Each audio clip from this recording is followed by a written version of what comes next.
नमस्कार, मैं योगेश कुमार आप सभी का स्टडी लर्ट के डिजिटल लर्निंग प्लेटफॉर्म पे आभार अभिनंदन स्वागत करता हूं। आप सभी को पता है आपका जो पीटीटी का एग्ज़ाम है, ठीक है, वो 21 मई को हो रहा है। ठीक है, आप सभी को पता है 21 मई को आपका जो पीटीटी का एग्ज़ाम है वो हो रहा है। आप सभी को ये भी पता है कि अब आपका जो एग्ज़ाम है काफ़ी हद तक नज़दीक आ चुका है। यानी मैं जो वीडियो बना रहा हूँ उस टाइम अब आपके 7 दिन बचे हैं। ठीक है, कितने दिन बचे हैं? 7 दिन बचे हैं। अब आप वीडियो देख रहे हो उस टाइम मुझे पता नहीं है 1 दिन बचा है या फिर 2 दिन बचा है, वो बात मुझे पता नहीं है, लेकिन मैं वीडियो बना रहा हूँ उस टाइम लगभग 7 से 10 दिन बचे हैं। तो आपको पता है 7 से 10 दिन में अब आपका जो सिलेबस है वो तो आपसे किसी भी हालत में कवर नहीं होगा। ठीक है, तो मैं कुछ आपके लिए इंपॉर्टेंट प्रश्न लेकर आया हूँ जो आपके सीधे सीधे एग्जाम में आ सकते हैं। ठीक है, ये जो आज की हमारी इंपॉर्टेंट क्वेश्चन है ये आपका जो पीटीटी का एग्जाम है 21 मई को, उसमें आपको देखने को मिल सकते हैं। तो इस क्लास को, इस वीडियो को आपको एंड तक देखना है। और एक मेरी बात ध्यान से सुन लीजिए, जो विद्यार्थी चैनल स्टडी अलर्ट पे सबसे पहली बार विजिट करा है या फिर जिस भी विद्यार्थी ने चैनल को सब्सक्राइब नहीं कर रखा है तो वो सबसे पहले चैनल को सब्सक्राइब कर दीजिए। मेरा आप सभी से निवेदन है, क्योंकि इस चैनल पे आपको पीटीटी की इंपॉर्टेंट क्वेश्चन की सीरीज, क्लास और इंपॉर्टेंट नोट्स सभी चीज़ें प्रोवाइड करवाई जाएगी। मेरा आपसे वादा है, एग्जाम से पहले आपको कंप्लीट जीके मिलेगा, हिस्ट्री मिलेगी एक वीडियो में, भूगोल मिलेगी एक वीडियो में और कल्चर मिलेगी एक वीडियो में। यानी ये जो तीनों है एक एक वीडियो में आपको कंप्लीट करवा दी जाएगी। रीजनिंग आपको है ना, रीजनिंग एक वीडियो में कंप्लीट करवा दी जाएगी। हिंदी भी आपको एक वीडियो में कंप्लीट करवा दी जाएगी। तो चैनल को सब्सक्राइब कर लेना। यहाँ पे आपको सिलेबस एकदम अच्छे तरीके से अंतिम दिनों में महामैराथन क्लास लगवाकर पूरा करवा दिया जाएगा। तो चैनल को सब्सक्राइब कर लेना। और अगर आपको नोट्स और इंपॉर्टेंट क्वेश्चन की पीडीएफ चाहिए, मेरी बात ध्यान से सुन लेना भाई, इंपॉर्टेंट क्वेश्चनों की पीडीएफ चाहिए, नोट्स चाहिए, तो टेलीग्राम चैनल को ज्वाइन कीजिए। उसकी लिंक डिस्क्रिप्शन के अंदर है, या फिर आप व्हाट्सएप ग्रुप को ज्वाइन कर लीजिए। ठीक है, किसको कर लीजिए? व्हाट्सएप ग्रुप को ज्वाइन कर लीजिए, उसकी भी लिंक कहाँ है? डिस्क्रिप्शन के अंदर है। ठीक है, दोनों में से आपकी मर्जी है, उसको आप ज्वाइन कर सकते हो। तो चलिए वीडियो को स्टार्ट कर लेते हैं, ज़्यादा कुछ देरी हो गई है, वैसे भी हमारी जो एग्जाम है वो नज़दीक आ चुकी है। तो सबसे पहला क्वेश्चन क्या करा है? अकबर ने 1567 में जब चित्तौड़ पर आक्रमण किया उस समय शासक थे। क्वेश्चन को एकदम अच्छी तरीके से पढ़ना। ठीक है, क्वेश्चन क्या बोल रहा है कि अकबर ने 1567 में जब चित्तौड़ पर आक्रमण किया उस समय शासक कौन थे? राणा प्रताप, उदय सिंह, अमर सिंह या फिर करण सिंह। चार ऑप्शन आपको दे रखे हैं। ठीक है, चार ऑप्शन आपको दे रखे हैं। तो इसमें से आपको पता है कौन सा ऑप्शन राइट होगा? इसमें आपका बी ऑप्शन राइट होगा। ठीक है, यानी बी, उदय सिंह। अकबर ने 1567 में जब चित्तौड़ पर आक्रमण किया उस समय शासक कौन थे? उदय सिंह थे। अगला प्रश्न देखो। उसके बाद आप नेक्स्ट नंबर प्रश्न देखिए। नेक्स्ट नंबर प्रश्न क्या कर रहा है कि जनरल लेक किस किले को जीतने में असफल रहे थे? क्वेश्चन क्या है? ये भी आपका हिस्ट्री से क्वेश्चन है। ठीक है, हिस्ट्री के ज़्यादा क्वेश्चन नहीं आएंगे, लेकिन 2-3 क्वेश्चन तो आप मानकर ही चलो। ठीक है, तो जनरल लेक थे वो किस किले को जीतने में असफल रहे थे? बाला किला को, अचलगढ़ किला को, लोहागढ़ को या फिर जयगढ़ को? तो जनरल लेक थे वो आपको पता है लोहागढ़ किला है। ठीक है, उसको जीतने में असफल रहे थे। ठीक है, ऑप्शन नंबर सी आपका राइट हो जाएगा। उसके बाद देखिए 1857 की क्रांति के समय राजस्थान में कितनी सैनिक छावनियां थी? अब आप बोलोगे सर जी इतनी एजुकेशन आते हैं क्या? अरे एजुकेशन भी आते हैं, क्योंकि ये कोई आरएस का एग्जाम नहीं है, ये एक आपका बीएड करने के लिए, जो आप टीचर बनने का आपका जो सपना है उसके लिए आपको पता है बीएड करनी होती है। तो बीएड करने के लिए एक एंट्रेंस एग्जाम है, यानी प्रवेश परीक्षा है। तो उतना भी पेपर आपका हार्ड नहीं आएगा, एकदम नॉर्मल लेवल का आपका पेपर आने वाला है। और बीएसटीसी में ये क्वेश्चन आया था 2021 के अंदर, तो इस क्वेश्चन को थोड़ा सा ध्यान से देख लेना।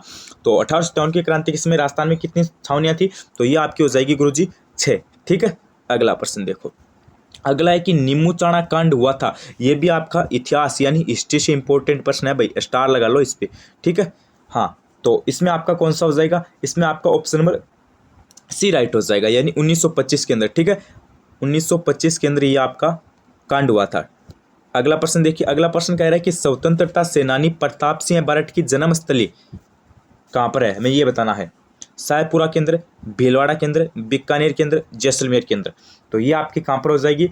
ये आपकी हो जाएगी गुरुजी सायपुरा केंद्र। एक बार थोड़ा सा ध्यान से देख लेना भाई। ठीक है, प्रताप सिंह बारठ की जन्मस्थली सायपुरा। अगला प्रश्न देखो।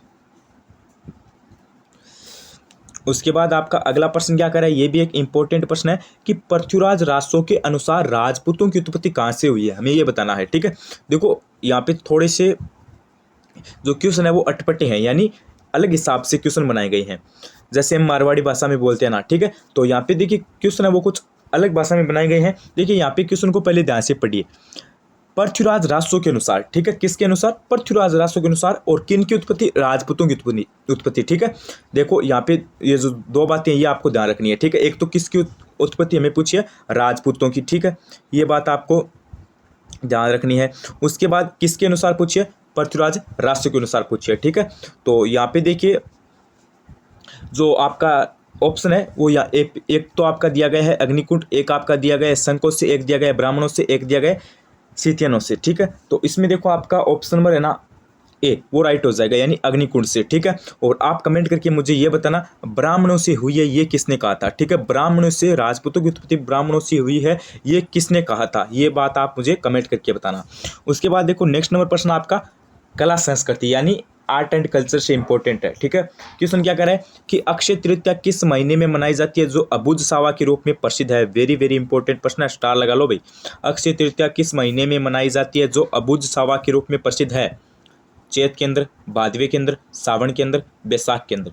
तो इसमें आपका हो जाएगा गुरुजी डी, यानी बैसाख के अंदर। ठीक है, उसके बाद आपका प्रश्न है कि नूपुर आभूषण है, नूपुर आभूषण है, ये भी कला संस्कृति का इंपॉर्टेंट प्रश्न है। हाथ का है, पैर का है, कलाई का है, गले का है। नूपुर कौन सा नाम है ये, नूपुर। तो नूपुर आभूषण ये आपका कहाँ का हो जाएगा, अरे गुरुजी ये तो आपका हो जाएगा पैर का। ठीक है, पैर का हो जाएगा। उसके बाद देखो नागरचौल बोली बोली जाती है, ये बताओ भाई, जोधपुर के अंदर, बीकानेर के अंदर, टोंक के अंदर या बांसवाड़ा के अंदर। देखो नागरचौल बोली है ना, ये आपकी कहाँ पर बोली जाती है, ये आपकी बोली जाती है टोंक के अंदर। ठीक है, ध्यान रखना भाई, कहाँ पर है, टोंक के अंदर है। सी ऑप्शन राइट हो जाएगा। हाँ, उसके बाद देखो कटारगढ़ किस प्रसिद्ध दुर्ग का अंग था, इस पे ट्रिपल स्टार लगा लो भाई। ठीक है, स्क्रीनशॉट ले लो लेना चाहो तो। हाँ, कटारगढ़ किस प्रसिद्ध दुर्ग का अंग था, ये थोड़ा सा इंपॉर्टेंट प्रश्न है। चित्तौड़गढ़ का, अचलगढ़ का, बदनौर का या फिर कुंभलगढ़ का। तो कटारगढ़ है ना, ये आपका किसका अंग था, ये आपका कुंभलगढ़ का था। ठीक है, ऑप्शन नंबर कौन सा राइट होगा, डी राइट होगा। ठीक है, अगला प्रश्न देखो। उसके बाद आपका अगला प्रश्न क्या कर रहा है कि चोखेलाऊ महल भूरे खां की मीनार किस दुर्ग में स्थित है। चोखेलाऊ महल भूरे खां की मीनार किस दुर्ग में स्थित है, मेहरानगढ़, बीकानेर, बाला किला, नाहरगढ़। तो ये आपकी किस दुर्ग में है, अरे गुरुजी ये आपकी हो जाएगी मेहरानगढ़ के अंदर। ठीक है, कौन से दुर्ग में है, मेहरानगढ़ के अंदर है। उसके बाद देखो निम्न में से कौन सा लोक नृत्य शेखावटी क्षेत्र का नहीं है, शेखावटी क्षेत्र का कौन सा नहीं है हमें ये बताना है। तो गिंदड़ है, ये तो शेखावटी का है, चंग है, ये भी है, डंप है, ये भी है, इनमें से कोई नहीं, यानी डी ऑप्शन है ये आपका राइट हो जाएगा। अब आपको पूछ ले गिंदड़ नृत्य कहाँ पे किया जाता है, तो क्या बताओगे, शेखावटी के अंदर। अब आपको पूछ ले गिंदड़ नृत्य ये किस त्योहार पर किया जाता है या फिर किस अवसर पे किया जाता है, तो आप क्या बताओगे, होली पे किया जाता है। ठीक है, उसके बाद आपका अगला प्रश्न है कि निम्न में से वाद्यंत्र रहित कौन सा नृत्य है, निम्न में से वाद्यंत्र रहित कौन सा नृत्य है। तो इसमें हमारा हो जाएगा ऑप्शन नंबर ए, यानी वाल्लर। ठीक है, अगला प्रश्न देखो। अगला प्रश्न है कि किस वाद्यंत्र में चमड़े की एक पट्टी पर 50 से 60 घुंघरू होते हैं, थाली, रमजोल या फिर खड़ताल या फिर श्रीमंडल। तो इसमें आपका हो जाएगा ऑप्शन नंबर बी, यानी रमजोल। उसके बाद देखिए जेम्स टोड ने किन्हें वनपुत्र की संज्ञा दी है, वनपुत्र की संज्ञा किन को दी है, बिल्लों को, मीणाओं को, शायरियाओं को या फिर गरासियाओं को। तो वनपुत्र की जो संज्ञा है ना वो आपको पता है बिल्लों को दी है। ठीक है, बिल्लों को किसकी संज्ञा दी है, वनपुत्र की दी है। किसने दी है, जेम्स टोड ने दी है। ठीक है, अगला प्रश्न देखो। उसके बाद आपका नेक्स्ट नंबर प्रश्न क्या करा है, स्वाई जयसिंह एक युग प्रवर्तक शासक थे, निम्न में से कौन सा विकल्प उनसे संबंधित नहीं है। तो इनमें से हमें बताना है कौन सा विकल्प सही संबंधित नहीं है। तो देखो इसमें एक तो उन्होंने 5 वेधशालाएं बनवाई, एकदम सही है। उसके बाद देखिए उन्होंने नक्षत्रों की शुद्ध सारणी जे मोहम्मद शाही तैयार करवाई, ये भी सही है। और 1727 में जयपुर नगर की स्थापना की, ये भी सही है। ठीक है, यहाँ से 2 प्रश्न बन रहे, आपको पूछ लिया जाए कि जयपुर नगर की स्थापना कब हुई, तो आप बताओगे 1727 में। और आपको पूछ लिया जाए किसने की, तो आप क्या बताओगे, स्वाई जयसिंह ने। ठीक है, ये तीनों है ना ऊपर के ए बी सी, ये तो तीनों राइट है। उनसे संबंधित कौन सा नहीं है, यानी गलत कौन सा है, तो वो आपका हो जाएगा उन्होंने मुगल बादशाह अकबर की सेवा की थी, क्योंकि उन्होंने तो सेवा नहीं की थी। ठीक है, कदापि भी उन्होंने उनकी सेवा नहीं की। उसके बाद आपका प्रश्न है कि जूनागढ़ परिस्थिति बीकानेर के इतिहास से संबंधित है, इसके लेखक थे, इसके जो लेखक थे वो आपके कौन हो जाएंगे, वो आपके हो जाएंगे जेता। ठीक है, अगला प्रश्न देखो। अगला है कि मुस्लिम इतिहासकार ने किस चौहान शासक को राय पिथौरा से संबंधित किया है। तो राय पिथौरा से संबंधित किसने किया है, तो ये आपका हो जाएगा पृथ्वीराज द्वितीय को। ठीक है, अभी मेरी बात ध्यान से सुनिए, अभी भी आपने चैनल को सब्सक्राइब नहीं करके तो आप चैनल को सब्सक्राइब कर लीजिए। ठीक है, एग्जाम से पहले आपको रीजनिंग, हिंदी और जीके का कंप्लीट कोर्स है वो करवा दिया जाएगा, तो एक बार चैनल को सब्सक्राइब कर लेना और व्हाट्सएप ग्रुप को ज्वाइन कर लेना, उसकी लिंक डिस्क्रिप्शन के अंदर है। ठीक है, अगला प्रश्न देखो। उसके बाद आपका अगला प्रश्न क्या कर रहा है कि रणथंबोर के पतन पर किसने कहा कुफर का गढ़ इस्लाम का गढ़ हो गया है। ये किसने कहा था, अबुल फजल ने, हमीर खुसरो ने, अल बरूनी ने, बंदायूनी ने। तो ये किसने कहा था, ये कहा था आपके हमीर खुसरो ने, ठीक है। उसके बाद देखिए, किस राजपूती शासक की मृत्यु पर मुगल सम्राट औरंगजेब ने कहा कि आज कुफर का दरवाजा टूट गया है? तो ये किन की मृत्यु पर कहा था? ये कहा था जसवंत सिंह की मृत्यु पर, ठीक है। ये बात ध्यान रखनी है आपको। उसके बाद देखो, गंधर्व बाईसी की किस कछुआ शासक के दरबार की शोभा बढ़ाते थे? तो इसमें आपका हो जाएगा option number D, Pratap Singh के, ठीक है। उसके बाद देखिए, 1857 की क्रांति के समय सिरोही के पॉलिटिकल एजेंट कौन थे? वेरी वेरी इंपॉर्टेंट प्रश्न है, ध्यान रख लो भाई, ठीक है। स्टार लगाना चाहो तो स्टार लगा लो। सीधा सीधा एग्जाम में प्रश्न आ सकता है कि 1857 की क्रांति के समय सिरोही के पॉलिटिकल एजेंट कौन थे? मोक मेसन थे, जेडी हॉल थे, इडन थे, या फिर शार्प्स थे? तो इसमें आपका कौन सा हो जाएगा? इसमें आपका ऑप्शन नंबर बी हो जाएगा, यानी जेडी हॉल थे, ठीक है। ध्यान रखना भाई। अगला प्रश्न देखो, अगला प्रश्न क्या करा है? बेंगू किसान आंदोलन का नेतृत्व किसने किया? वेरी वेरी इंपॉर्टेंट प्रश्न है। बेंगू किसान आंदोलन का नेतृत्व किसने किया? रामनारायण चौधरी, मोतीलाल तेजावत, गोविंद गुरु, माणिक्यलाल वर्मा।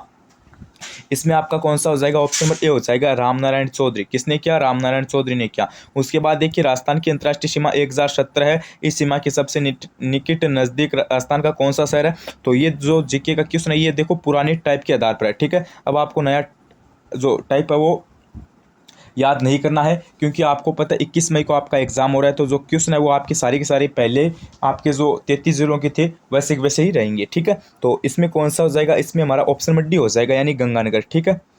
नज़दीक कौन सा हो जाएगा? गंगानगर हो जाएगा। उसके बाद देखो, 75 नंबर क्वेश्चन आपका सुमेलित करने का आ गया है। तो 75 एकदम इजी सा क्वेश्चन है, तो इसमें हमारा ऑप्शन नंबर ए राइट हो जाएगा, यानी राजस्थान का कानपुर कोटा हो जाएगा, ठीक है। उसके बाद में देखिए, बी में 3 राजस्थान का पंजाब सांचौर, ठीक है। सांचौर देखो, सांचौर पहले ये आपका जालोर जिले के अंदर था, ठीक है, जालोर जिले। अब सांचौर को जिला भी बना दिया गया है, लेकिन अभी घोषणा नहीं हुई है, ठीक है।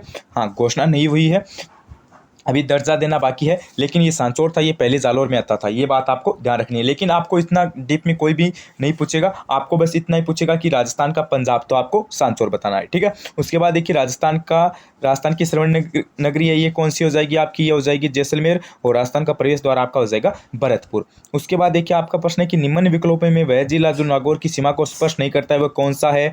अरे अरे, इसमें कौन सा हो जाएगा? इसमें आपका हो जाएगा भीलवाड़ा, क्योंकि भीलवाड़ा है ये तो नागौर के साथ सीमा साझा करता ही नहीं है। जोधपुर करता है, सीकर करता है, जयपुर करता है, ठीक है। उसके बाद देखो, आपका अगला प्रश्न क्या करा है कि प्रतापगढ़ एवं बांसवाड़ा के मध्य भूभाग को स्थानीय भाषा में किस नाम से जाना जाता है? ये क्वेश्चन बार बार एग्जाम में रिपीट होता है, वेरी वेरी इंपॉर्टेंट प्रश्न है। एक तो वो आपका बनेश्वर मेला वाला क्वेश्चन है ना, कि बनेश्वर मेला कहाँ पर लगता है? आपको पता है डूंगरपुर के अंदर लगता है, वो क्वेश्चन एक, ये क्वेश्चन आपका हर एग्जाम में आपको देखने को मिलता है, ठीक है। हाँ, तो देखो, 56 का मैदान है, एक है 56 की पहाड़ियाँ, ठीक है। 2 ऑप्शन यहाँ पे दिए गए हैं, तो इनमें से आपको कंफ्यूज नहीं होना है, ठीक है। इनमें से आपको क्या नहीं होना है? कंफ्यूज है ना, वो आपको कभी भी नहीं होना है, ठीक है। तो आपको पता है प्रतापगढ़ और बांसवाड़ा है, ठीक है। इसके जो मध्य का भाग है, इसे आपको पता है क्या कहते हैं? 56 का मैदान कहते हैं, ठीक है। क्या कहते हैं? 56 का मैदान कहते हैं। और आपको पता है 56 की पहाड़ियाँ बांसवाड़ा और डूंगरपुर के मध्य के क्षेत्र को कहते हैं, ठीक है। ये बात आपको ध्यान रखनी है। उसके बाद देखिए, असंगत को बताइए, तो इसमें 78 में आपका असंगत हो जाएगा। देखो, त्रिकुट की पहाड़ी है, ये नागौर के अंदर नहीं है, ये असंगत हो जाएगा। मालानी पर्वत बाड़मेर है, चेटिया टुंग पहाड़ी जोधपुर में है, विराट की पहाड़ी जयपुर में, ये सभी के सभी सुमेलित है, ठीक है। उसके बाद आपका अगला प्रश्न क्या कर रहा है कि राजस्थान को सर्वाधिक स्तरीय जल किस नदी से प्राप्त होता है? ये दोनों क्वेश्चन इंपॉर्टेंट ही है, ठीक है, दोनों के दोनों। तो राजस्थान को सर्वाधिक स्तरीय जल किस नदी से प्राप्त होता है? तो ये आपका हो जाएगा चंबल से। किससे होता है? चंबल से होता है, ध्यान रखना भाई, चंबल। उसके बाद देखो, आपका प्रश्न है कि संगत को बताइए, तो संगत को बताना है, तो संगत इनमें से कौन सा है? अरे संगत इसमें सभी के सभी है, क्योंकि गगर ये कालका पर्वत श्रेणी सही है, साबी सेवर की पहाड़ियाँ ये भी सही है, कांतली खंडेला की पहाड़ियाँ ये भी सही है, यानी सभी के सभी आपके राइट हो जाएंगे। उसके बाद अगला प्रश्न देखिए, उसके बाद आपका अगला प्रश्न क्या कर रहा है कि अधिकतर खारे पानी की झीलें राजस्थान में किस दिशा में अवस्थित है? ये भी एक आपका इंपॉर्टेंट प्रश्न है कि अधिकतर खारे पानी की झीलें राजस्थान में किस दिशा में अवस्थित है? पश्चिम, दक्षिण पूर्वी, दक्षिण पूर्वी। तो ये आपकी कौन सी दिशा में हो जाएगी? ये आपकी हो जाएगी गुरुजी पश्चिमी दिशा में, ठीक है। उसके बाद देखो, भाखड़ा नांगल परियोजना से लाभान्वित राजस्थान की जिले कौन से हैं? भाखड़ा नांगल परियोजना से राजस्थान की लाभान्वित जिले कौन से हो जाएंगे? बांसवाड़ा है, डूंगरपुर है, भीलवाड़ा है, गंगानगर, हनुमानगढ़ है। तो इसमें देखो, बांसवाड़ा नहीं है, भीलवाड़ा नहीं है, डूंगरपुर नहीं है, गंगानगर, हनुमानगढ़ होंगे। कौन कौन से जिले हो जाएंगे आपके? गंगा नगर और हनुमानगढ़, ध्यान रखना भाई, ठीक है। अगला प्रश्न देखो, अगला है कि इंदिरा लिफ्ट परियोजना संबंधित है, इंदिरा लिफ्ट परियोजना संबंधित है सवाई माधोपुर से, चूरू से, नागौर से, सीकर से। इंदिरा लिफ्ट नहर परियोजना है, ये आपको पता है सवाई माधोपुर से संबंधित है। ये ऑप्शन को राइट कर देना। किसको कर देना? ये ऑप्शन को राइट कर देना। उसके बाद देखो, राजस्थान की किस फसल को स्थानीय भाषा में बढ़िया कहा जाता है? राजस्थान की किस फसल को स्थानीय भाषा में बढ़िया कहा जाता है? हाँ, एक तो है गेहूं, एक है कपास, एक है बाजरा, एक है सरसों। तो एक आपका जो ऑप्शन है इसमें कौन सा राइट होगा? ये आपका हो जाएगा ऑप्शन नंबर बी, यानी कपास। ठीक है, हाँ, बढ़िया किसे कहा जाता है? कपास को कहा जाता है। उसके बाद देखो, राजस्थान में केंद्रीय भेड़ एवं ऊन अनुसंधान है, ये कहाँ पर है? ये हमें ये बताना है। हमें क्या बताना है कि राजस्थान में भेड़ एवं ऊन अनुसंधान केंद्र है, वो कहाँ पर अवस्थित है? अविकानगर में है, वल्लभनगर में है, कुम्हेर में है, डग में है। तो ये आपका कहाँ पे हो जाएगा? अरे गुरुजी, ये आपका हो जाएगा अविकानगर के अंदर। ठीक है, हाँ। और सरसों अनुसंधान केंद्र ये कहाँ पे है? सेवर, जो कि कहाँ पर है? भरतपुर के अंदर। ठीक है, सेवर भरतपुर के अंदर। अगला प्रश्न देखो, अगला है कि प्रतिहार शासक जिसने सर्वप्रथम जालौर को अपनी राजधानी बनाया, वे कौन थे? नागभट्ट प्रथम थे, नागभट्ट द्वितीय थे, महेंद्रपाल प्रथम थे, महेंद्रपाल द्वितीय थे। तो इसमें आपका हो जाएगा ऑप्शन नंबर ए, यानी नागभट्ट प्रथम थे। कौन थे? नागभट्ट प्रथम। उसके बाद आपका प्रश्न है कि मध्यम काली मिट्टी राजस्थान की किस फसल के लिए सर्वाधिक उपयुक्त होती है? कि मध्यम काली मिट्टी राजस्थान की किस फसल के लिए सर्वाधिक उपयुक्त होती है? बाजरा, कपास, गेहूं, चना। तो मध्यम काली मिट्टी आपको पता है किसके लिए उपयुक्त होती है? कपास के लिए होती है। ठीक है, कपास के लिए। उसके बाद आपका प्रश्न है कि मरुस्थल वनरोपण एवं भू संरक्षण केंद्र राज्य के किस जिले में स्थित है? मरुस्थल वनरोपण भू संरक्षण केंद्र राज्य के किस जिले में स्थित है? जयपुर, जोधपुर, अलवर, बांसवाड़ा। किस में हो जाएगा? अरे गुरुजी, ये आपका हो जाएगा जोधपुर के अंदर। ठीक है, उसके बाद आपका है कि असंगत को बताइए। क्या है? असंगत को बताइए, ये प्रश्न है आपका। तो असंगत इसमें कौन सा होगा? तांबड़ा टोंक में है, सही है। फ्लेप्स अजमेर, ये सही है। बेरेलियम उदयपुर सही है। उपयुक्त में से एक भी असंगत नहीं है, यानी डी ऑप्शन आपका राइट हो जाएगा। उसके बाद देखो, प्रथम खिलजी सुल्तान जिसने रणथंबोर पर आक्रमण किया, वे कौन थे? जलालुद्दीन, अलाउद्दीन, शिहाबुद्दीन या फिर मुबारक। तो इसमें आपके हो जाएंगे जलालुद्दीन। ठीक है, प्रथम खिलजी सुल्तान जिन्होंने रणथंबोर पर आक्रमण किया, वे कौन थे? जलालुद्दीन थे। ठीक है, उसके बाद देखिए, निम्नलिखित में कौन सा राज्य जिसने कभी भी मुगलों के विरुद्ध मेवाड़ के महाराणा प्रताप से संधि नहीं की? बताओ भाई, निम्नलिखित में से कौन सा राज्य था जिसने कभी भी मुगलों के विरुद्ध मेवाड़ के महाराणा प्रताप से संधि नहीं की? इडर, जोधपुर, डूंगरपुर, जालौर। तो इसमें आपका हो जाएगा बी, यानी जोधपुर। ठीक है, तो जोधपुर राज्य ऐसा था जिसने कभी भी मुगलों के विरुद्ध मेवाड़ के महाराणा प्रताप से संधि नहीं की। उसके बाद देखो, आपका अगला प्रश्न क्या कह रहा है? अगला प्रश्न आपका कल्चर से रिलेटेड है। कला संस्कृति का जो टॉपिक है लोक देवता, उससे संबंधित है कि निम्नलिखित लोक देवताओं और उनके उपनामों को सही सुमेलित कीजिए। तो देखो, इसमें आपको सही सुमेलित करना है। इसमें ऑप्शन नंबर ए राइट हो जाएगा। कौन सा हो जाएगा? ए, यानी पाबू जी फ्लेक्स से हो जाएंगे, रामदेव जी रूणीचारा धनी हो जाएंगे, गोगा जी जिंदापीर हो जाएंगे, तेजा जी काला और बाला के देवता हो जाएंगे। ऑप्शन नंबर ए राइट हो जाएगा। उसके बाद देखो, उसके बाद आपका क्वेश्चन क्या कर रहा है? राजस्थान के एकमात्र ऐसे लोक देवता जिनकी मूर्ति ना होकर काष्ठ का एक तोरण होता है, तो इनमें आपका कौन सा हो जाएगा? इनमें आपका ऑप्शन ए हो जाएगा मामा देव। कौन होते हैं वो? मामा देव होते हैं, ध्यान रखना भाई। ठीक है, अगला प्रश्न देखो, अगला है कि जैन एवं भिल्लों के श्रद्धा के केंद्र केसरिया नाथ जी का मेला लगता है, कहाँ पर लगता है? हमें ये बताना है। दुलेव के अंदर लगता है, या फिर उदयपुर के अंदर लगता है, या फिर एकलिंग जी के अंदर, या फिर बनेश्वर। तो इसमें आपका कौन सा हो जाएगा? ऑप्शन नंबर ए हो जाएगा, यानी दुलेव के अंदर। उसके बाद देखिए, चैत माह में अंतिम नवरात्रा के रूप में कौन सा त्यौहार मनाया जाता है? शीतलाष्टमी, गणगौर, रामनवमी, गुड़ला। तो इसमें आपका कौन सा हो जाएगा? इसमें आपका हो जाएगा गुरुजी सी, यानी रामनवमी। कौन सा त्यौहार मनाया जाता है? रामनवमी, रामनवमी। ठीक है, हाँ। उसके बाद आपका अगला प्रश्न क्या कर रहा है कि निम्न में से असंगत को बताइए। एक तरफ आपके आभूषण, एक तरफ उनके अंग, यानी मानव के अंग है। ठीक है, तो इसमें कौन सा राइट होगा? असंगत बताना है कौन सा होगा। ठीक है, सुरमा सिर पर सही है, चूड़ियाँ कलाई ये भी सही है, पाइजेब पैर ये भी सही है। झुमका, अरे झुमका नाक में कब से पहने जाने लगा? बताओ मुझे, झुमका नाक में थोड़ी पहना जाता है। अरे झुमका तो गुरुजी कान के अंदर पहना जाता है। कहाँ पर? कान के अंदर। ठीक है, अगला देखो, अगला है कि अग्नि नृत्य का उद्गम कत्रियासर बीकानेर है, ये किस संप्रदाय के अनुयायी द्वारा किया जाता है? ये देखो, थोड़ा सा इंपॉर्टेंट प्रश्न है। ठीक है, कत्रियासर का जो जो उद्गम स्थल है वो कहाँ पर है, बीकानेर के अंदर है, ठीक है। और ये किस संप्रदाय से संबंधित है, ये जसनाती संप्रदाय से संबंधित है। उनके प्रमुख पीठ का इतिहास बीकानेर में हो जाएगी, और जसनाथ जी जसनाती संप्रदाय से संबंधित है, ठीक है। ये 4 बातें आपको ध्यान रखनी है। उसके बाद आपका अगला प्रश्न क्या कह रहा है, उसके बाद आपका अगला प्रश्न कह रहा है कि निम्न में से कौन सा नृत्य कालबेलियों द्वारा भीख मांगते हुए किया जाता है। निम्न में से कौन सा नृत्य कालबेलियों द्वारा भीख मांगते हुए किया जाता है। तो संकरिया, पढ़ारी, इंडोनी, बागड़िया, 4 नृत्य आपको दिए गए हैं। तो इसमें आपका ऑप्शन नंबर डी राइट हो जाएगा, यानी बागड़िया, ठीक है। कौन सा नृत्य किया जाता है, बागड़िया। उसके बाद आपका प्रश्न है कि अंग्रेजी के बी अक्षर की तरह निम्न में से कौन सा धनवाद यंत्र होता है, सॉरी कौन सा गणवाद्य यंत्र होता है, मंजीरा, करताल, थाली, झांझ। तो कौन सा हो जाएगा, अरे गुरुजी इसमें आपका हो जाएगा करताल। कौन सा होता है, करताल होता है, ध्यान रखना भाई। उसके बाद आपका प्रश्न है कि राजस्थान की पहली सुनिर्मित नाट्यशाला रामप्रकाश थिएटर का निर्माण कहाँ कराया गया था, उदयपुर, अजमेर, जयपुर, अलवर। अरे कहाँ पर करवाया गया था रामप्रकाश थिएटर का निर्माण, तो ये आपका हो जाएगा गुरुजी कहाँ, अरे गुरुजी ये आपका हो जाएगा जयपुर के अंदर, ठीक है। तो ये तो आज के हमारे इंपॉर्टेंट पर्सन थे। अभी मुझे बताना क्लास कैसी लगी और कितने क्वेश्चन आपके सही हो रहे हैं, वो भी चीज़ मुझे बताना। क्लास कैसी लगी वो मेन बात है, ठीक है। अभी देखो भाई, चैनल को सब्सक्राइब नहीं करके है तो सबसे पहले आप चैनल को सब्सक्राइब कर लीजिए। एग्जाम से पहले मेरा वादा है आपको रीजनिंग, हिंदी, जीके सभी चीजें कंप्लीट करवाई जाएगी। बस मेरा निवेदन रहेगा कि आप चैनल को एक बार सब्सक्राइब कर देना, ठीक है। आज के लिए बस इतना ही, बस आज की क्लास को हम यहीं पे समाप्त करते हैं। टेलीग्राम चैनल को ज्वाइन कर लीजिए, व्हाट्सएप ग्रुप को ज्वाइन कर लीजिए, उनकी लिंक डिस्क्रिप्शन के अंदर दी गई है। वहां पे आपको नोट्स, पीडीएफ, जितना भाई कंटेंट है ना वो सारा का सारा इंपॉर्टेंट क्वेश्चन है, पीडीएफ है, नोट्स है, वो सारी चीजें आपको व्हाट्सएप पे प्रोवाइड करवाई जाएगी।